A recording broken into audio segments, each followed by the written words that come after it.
Jadi ini adalah a day in my life-ku di tahun 2100. Biasanya setelah bangun tidur, aku langsung cek HP untuk lihat sekarang itu udah jam berapa. Dan ini tuh udah jam 5, aku lanjut buat ngerapiin selimut dan tempat tidur. Setelah ngerapiin selimut dan tempat tidur, terus aku keluar buat ngambil jatah air bersih keluarga yang banyaknya itu kurang lebih 2 liter per hari. Dan ini adalah air bersihnya. Terus aku mau minum. Di sini tuh aku minumnya sedikit-sedikit karena kalau langsung banyak nanti keluarga kita nggak kebagian deh.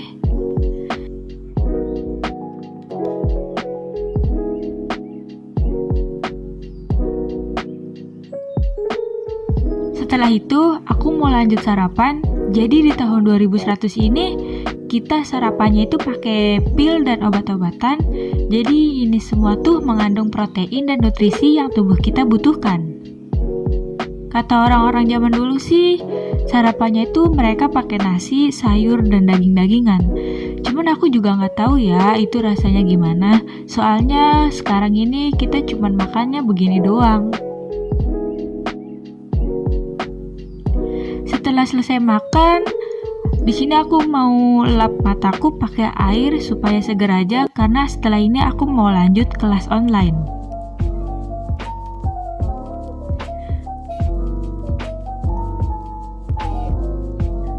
Terus setelah kelas online selesai, di sini aku mau coret-coretin list-list tugas yang udah aku kerjain.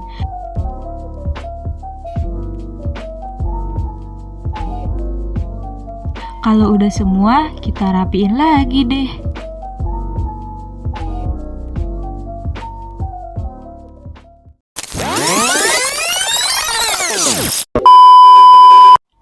Hai guys, jadi ini kita udah balik lagi nih di tahun 2022. Nah, kita nggak mau kan ya kalau nanti keadaan bumi kita di tahun 2100 tuh bener-bener kayak di video sebelumnya, dimana kita sehari cuma dapat jatah air bersih sebanyak 2 liter per keluarga. Nah, ada yang tahu nggak sih ini tuh disebabkan oleh apa? Kemungkinan ini akan terjadi karena adanya krisis iklim. Hal ini dapat kita lihat dari informasi yang tercantum di websitenya wriindonesia.org yang menginformasikan bahwa pada tahun 2100 kita akan mengalami krisis air bersih. Hal itu dikarenakan adanya peningkatan suhu akibat krisis iklim. Sebenarnya apa sih krisis iklim itu? Jadi, krisis iklim merupakan perubahan iklim yang terjadi ketika suhu rata-rata bumi meningkat dalam jangka waktu yang panjang. Kemudian, apa dampak dari krisis iklim itu? Dampak dari krisis iklim itu yang pertama ada gagal tanam, gagal panen, krisis air, stunting, hingga kemiskinan.